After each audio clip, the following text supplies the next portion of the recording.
kamakailang media conference para sa kanilang bagong proyektong na pinamagatang Linlang, agaw pansin sina Kim Chiu at Paolo Avellino. Ipinakita nila ang kanilang kahusayan bilang mga aktor at ang kanilang napakahusay na pagganap sa kanilang mga papel. Ang Linlang ay isang makabago at kapanipaniwala na kwento ng pag-ibig, pagtitiwala at pag-asa.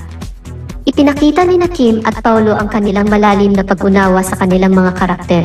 At ito ay naging halata sa kanilang mga pahayag sa media conference, hindi lamang sa kanilang pagganap, kundi pati na rin sa kanilang pagsasama sa press con. Nagpakita sina Kim Chiu at Paolo Avellino ng magandang samahan at pagkakaunawaan na nagbibigay dagdag sa kagandahan ng proyektong ito. Hindi may kakaila ang kanilang mahusay na komunikasyon at pagkakaibigan sa totoong buhay, na nagpapakita ng kanilang kahandaan na magtrabaho ng magkasama sa mga susunod na proyekto. Sa mga darating na linggo, tiyak na abangan ng mga manonood ang Linlang at ang makabuluhang pagganap ni Kim Chiu at Paolo Avellino.